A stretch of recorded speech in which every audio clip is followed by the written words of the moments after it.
तो hello and welcome back to my channel. अभी तक अगर मैं बात करूं तो हमने ये 4 पार्ट ऑलरेडी कंप्लीट कर लिए, ठीक है। अच्छे से इसमें जो भी थ्योरी वाला पार्ट था बुक के अकॉर्डिंग वो भी कंप्लीट कर दिया और जो सारी एक्सरसाइज थी वो भी यहाँ तक हमने क्लियर कर दी है, ठीक है। आप जाइए और वीडियोज़ को देखिए अगर आपने नहीं देखा है, ठीक है। अब हम लोग है सबसे लास्ट वाले पार्ट पे। जब लास्ट पे आते हैं तो बड़ी खुशी होती है कि हाँ चलो इतना सारा कर दिया, अब लास्ट पार्ट जैसे होगा तो ये चैप्टर मेरा ख़त्म हो जाएगा और अच्छे से पैक हो जाएगा, ठीक है। देखो ये लास्ट पार्ट क्या है, इसको समझते हैं हम लोग छोटे से इंट्रो के बाद।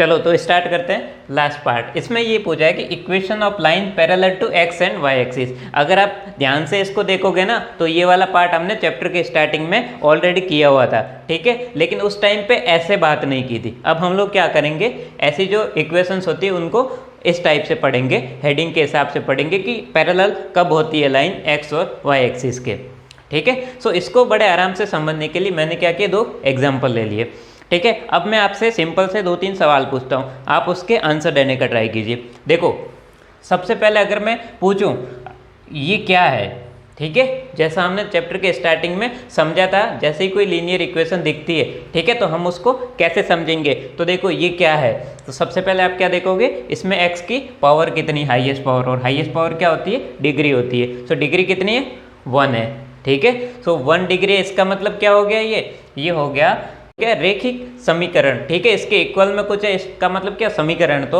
1 पावर है तो ये हो गया रेखिक समीकरण। अब पूछते हैं कि भैया कौन सा रेखिक समीकरण है, तो आप क्या देखते हो, नंबर ऑफ वेरिएबल्स, मतलब नंबर ऑफ चर कितने हैं, ऐसी कितनी क्वांटिटीज है जिनके वैल्यूज है वो बदल रहे हैं। कितनी है, सिर्फ और सिर्फ यहाँ पे क्या x है। तो बताओ कितने हैं, ये इसको मैं क्या बोलूँगा, इसको बोलूँगा 2 नहीं 1 चर वाला रेखिक समीकरण। तो ये क्या है, 1 चर वाला रेखिक समीकरण है। इसको भी मैं बात करूँ तो ये क्या, ये है 1 चर वाला रेखिक समीकरण। तो यहाँ से आपके मन में सवाल आता है कि जब ये 1 चर वाला रेखिक समीकरण है तो भैया 2 चर वाले में जबरदस्ती क्यों ला रहे हो, ठीक है। जब ये 1 चर वाला तो इसमें क्यों ला रहे हो, इसका भी पर्पज है, ठीक है, वो हम लोग समझते हैं। तो देखो इस चैप्टर में जब हम लोग बात करते हैं इस टाइप की इक्वेशन की, तो सबसे पहले क्या करना होता है कि इस वाले को हमें जबरदस्ती 2 चर में कन्वर्ट करना पड़ता है। ये कन्वर्ट कैसे करते हैं वो हमने पढ़ा इसमें लीनियर इक्वेशन वाले पहले पार्ट में, ठीक है। अगर आपने वीडियो को कंटिन्यू देखा है तो आपको अब वो याद आ रहा होगा कि हमने ज़बरदस्ती कैसे ऐड किया था, कि जो टर्म नहीं है उसको 0 से मल्टीप्लाई करके ज़बरदस्ती ऐड करो, जब ऐड हो जाएगा तो ये 2 चर वाला बन जाएगा। ऐसा हमें कब करना है, जब हमें बोला जाता है कि इस 1 चर वाले को 2 चर में कन्वर्ट करो, ठीक है। यहाँ तक आई थिंक क्लियर हो गया होगा। अब देखो तो इसमें 2 टाइप की चीज़ें आती है, ठीक है। सबसे पहले आती है जब इस टाइप में दे रखा है, ठीक है, सिंपली इस टाइप पे, तो ये क्या है, ये 1 चर वाला है, ठीक है। और 1 चर वाले को सॉल्व करने का सबसे सिंपल तरीका क्या होता है, जब हम लोग ज्योमेट्रिकली मतलब ज्यामितीय रूप से उसको किस में बताते हैं, उसको बताते हैं हम लोग नंबर लाइन में, मतलब संख्या रेखा में। वो कैसे बताते हैं, देखो ये x = 3 है, मैं हॉरिजॉन्टल वाली संख्या रेखा लूँगा, बीच में क्या है 0 है मेरा, इधर की साइड में क्या होंगे +1 +2 ऐसे +3, इधर क्या होंगे -1 -2 -3, ठीक है। और इसमें x कितना है, ये मान लो मेरा x और ये कितना x' है। ये क्या है, ये संख्या रेखा है, और ये क्या है, ये कोऑर्डिनेट प्लेन है, मतलब निर्देशांक तल है। और ये क्या है, ये संख्या रेखा है, दोनों में फर्क है, ठीक है। और 1 चर वाले को हम लोग ऐसे बताते हैं। यहाँ से जब आप देखोगे इसको कैसे रिप्रेजेंट कर सकते हैं, x = 3, मतलब x कितना है 1 2 3, ठीक है, मतलब कि यहाँ पे ये आएगा, ठीक है, यहाँ पे आएगा और हम लिख देंगे इसको x = 3। यहाँ से क्लियर, ये क्या हो गया, ये सिंपली जब हमें ये दे रखा है, हमारे पास कोई हेडिंग वेडिंग कुछ नहीं है, सीधा हमारे सामने ये आता है और पूछ लिया इसको रिप्रेजेंट करो ज्योमेट्रिकली, तो हम लोग कैसे करेंगे, संख्या रेखा में करेंगे, ठीक है। ये क्लियर हो गया। अब अगर मैं इसको बात करूँ, इसको कैसे रिप्रेजेंट करूँगा, ये क्या y है, मतलब मैं लूँगा वर्टिकल संख्या रेखा, ठीक है। ऊपर की तरफ क्या रखते हैं हम लोग, प्लस, ये होगा -1 -2 -3। ये क्या है, ये ओरिजिन है, ये भी क्या ओरिजिन, मतलब मूल बिंदु। मूल बिंदु किसका, मूल बिंदु है संख्या रेखा का। ये मूल बिंदु किसका है, ये है कोऑर्डिनेट प्लेन का मूल बिंदु है, ठीक है। यहाँ से ये आपको डिफरेंस पता चल रहा होगा। तो देखो y = 2 को मैं कैसे दिखाऊंगा कि भैया y कितना है ये मान लो मेरा y है, ये y डैश है, ठीक है। y कितना 1 और 2,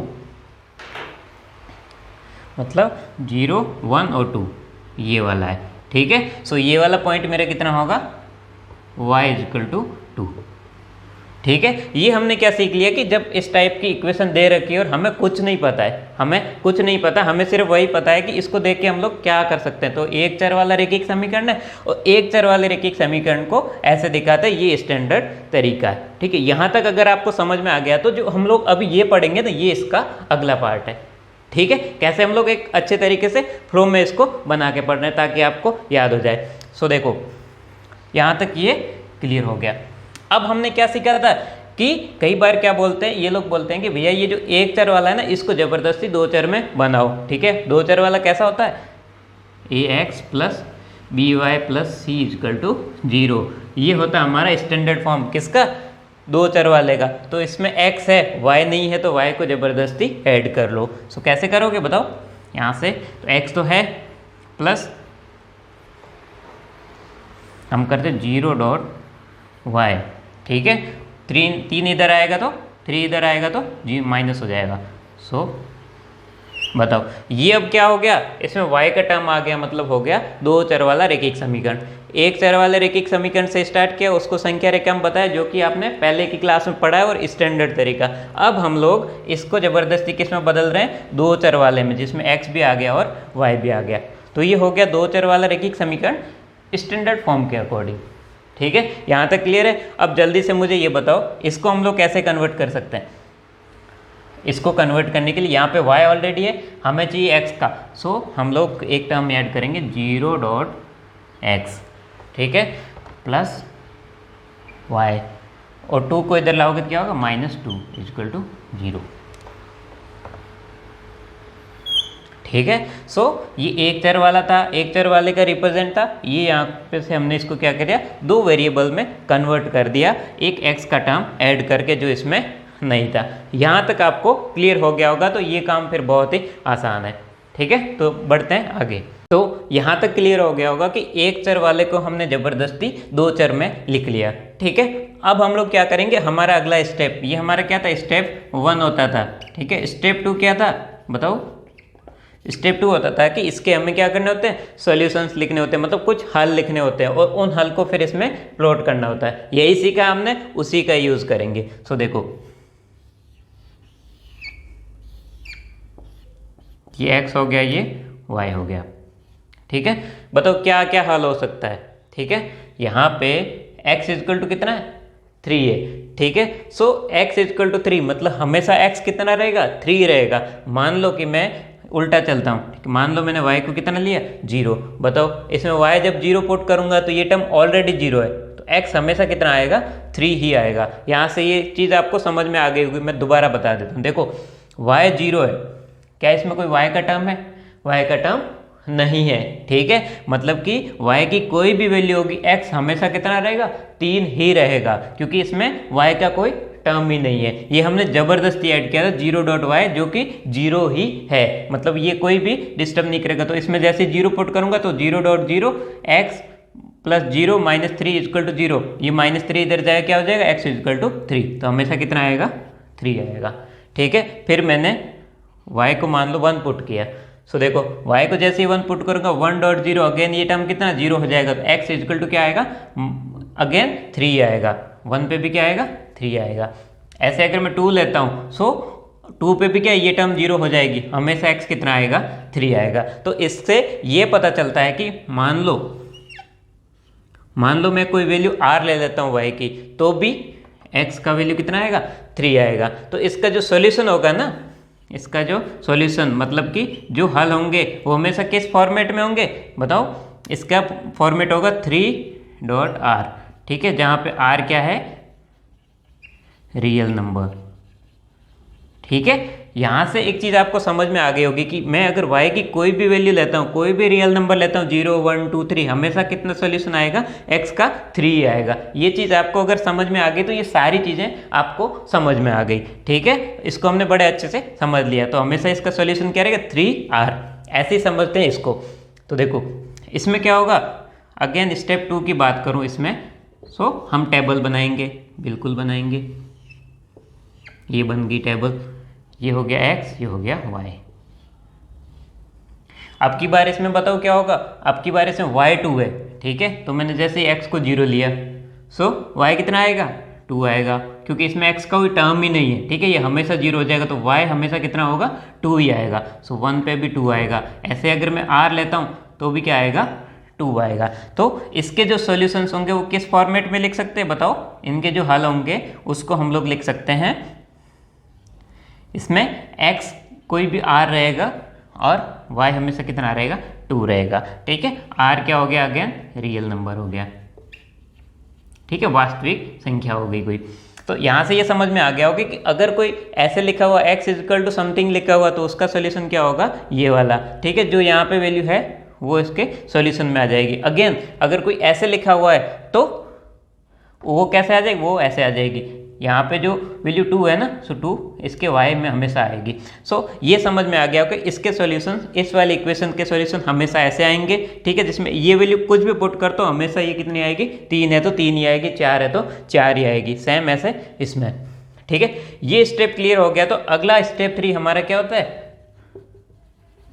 स्टेप 3 होता है इनको किसमें, कोऑर्डिनेट प्लेन में दिखाना, ठीक है। यहाँ तक एक बार दोबारा बता देता हूँ। हमने स्टार्ट किया था एक चर वाले रेखिक समीकरण से, उसको जबरदस्ती बदला 2 चरों वाले रेखिक समीकरण में, जैसा कि चैप्टर के स्टार्टिंग में हमने सीखा था, ठीक है। उसके बाद में इसके सॉल्यूशंस हमने निकाले, जैसा कि हमने लास्ट पार्ट में समझा था, ठीक है। उसके बाद में इन सॉल्यूशन को एक स्टैंडर्ड तरीके से लिखा, और फिर अब हम लोग इन सॉल्यूशन की मदद से क्या कर रहे हैं, एक कोऑर्डिनेट प्लेन में दिखा रहे हैं, जैसे कि हम लोग लास्ट में स्टेप पढ़ रहे थे, ठीक है। अब देखो ये इसको मैं कैसे दिखा सकता हूँ। So x equal to 3, so x equal to 3, पहला पॉइंट क्या है, 3 0, मतलब x कितना है, 3 है, y कितना है, 0।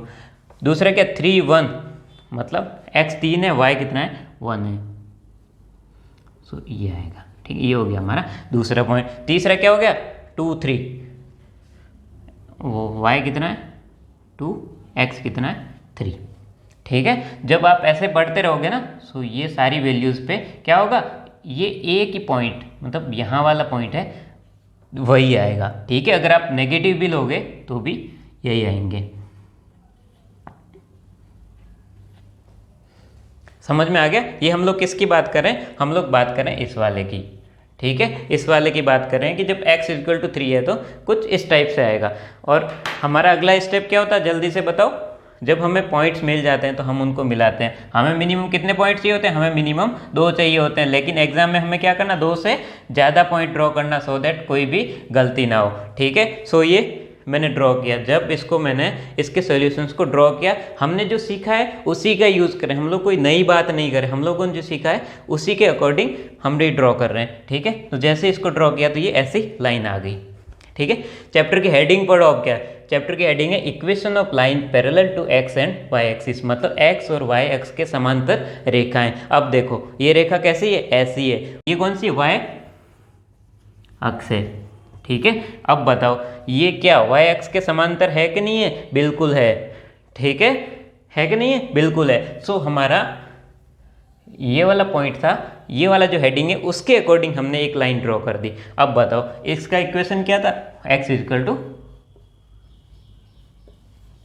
3, ठीक है। सो x इक्वल टू 3 को जब मैंने प्लॉट किया तो वो y x के क्या हुई, समांतर रेखा हो गई। अब मैं क्या इसको एक स्टैंडर्ड तरीके से लिख सकता हूँ कि अगर मेरी कोई line x equal to a है, ठीक है, मान लो कोई a वैल्यू है, ठीक है, x इक्वल टू है, तो वो हमेशा क्या होगी, y x के समांतर होगी, ठीक है। ये लाइन आप लिख लीजिए कि अगर कोई लीनियर इक्वेशन, मतलब रेखिक समीकरण x इक्वल टू a की फॉर्म में, ठीक है, तो उसका जो ग्राफ होगा वो हमेशा क्या होगा, y x के क्या होगा, पैरेलल होगा या समांतर होगा। ये क्लियर हो गया। अब हम लोग बढ़ते हैं नेक्स्ट, ये जो y इक्वल टू 2 है उसके बारे में देखते हैं, ठीक है। तो चलते हैं दूसरे वाले को प्लॉट करते हैं, y इक्वल टू 2 को। हमारे पास सॉल्यूशंस हैं, हम लोग सिंपली सॉल्यूशंस को क्या करेंगे, इसमें प्लॉट करेंगे कोऑर्डिनेट प्लेन में। तो देखो 0 2, x कितना है 0, y कितना है 2, ये हो गया 0 2। अब क्या x1 y2, x1 y कितना है 2, ये हो गया। अब कोई भी आर है, कोई भी वैल्यू है, उसके अकॉर्डिंग हमेशा वैल्यू कितनी आएगी? 2 आएगी। मतलब अगर -1 भी लूँगा तो कितनी है? 2 आएगी। -2 भी लूँगा तो कितनी आएगी? 2 आएगी।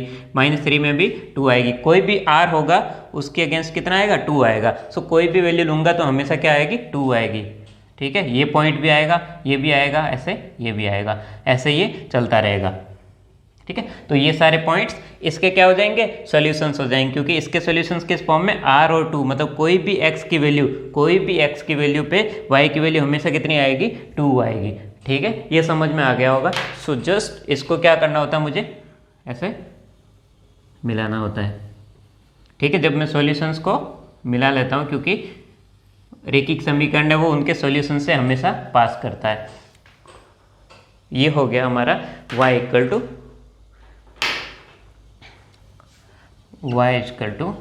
2 का इक्वेशन। ठीक है, अब यहाँ से हम लोग क्या कंसेप्ट बना सकते हैं? हम लोग बना सकते हैं कि अगर मेरा कोई इक्वेशन है y मान लो उधर a लिखा तो इधर मैंने b लिख दिया। अगर कोई इक्वेशन है y b की फॉर्म में, ठीक है, y b की फॉर्म में, तो वो हमेशा किसके समांतर होगी? वो होगी हमेशा x एक्सिस के समांतर होगी। ये पॉइंट भी जो पहले वाला पॉइंट था उसके नीचे ये पॉइंट 2 करके लिख लीजिए कि अगर कोई रेखा y b के फॉर्म में, ठीक है, तो वो हमेशा क्या होगी? x एक्सिस के समांतर होगी। ठीक है, इस वाले जो पॉइंट है अगर आपको दिक्कत हो रही है तो मैं वीडियो में एडिट करके नीचे की तरफ एक लाइन लिख दूंगा, आप वही लाइन आप लिख लीजिए। ठीक है, इन दोनों को। तो ये यहाँ से हमने बड़े आराम से समझ लिया है। तो यहाँ से हमारा थ्योरी का पार्ट है वो कंप्लीट होता है। अब हम लोग नेक्स्ट पार्ट में पढ़ेंगे, इसकी जो एक्सरसाइज है उसका सोल्यूशन देखेंगे। So thank you for watching.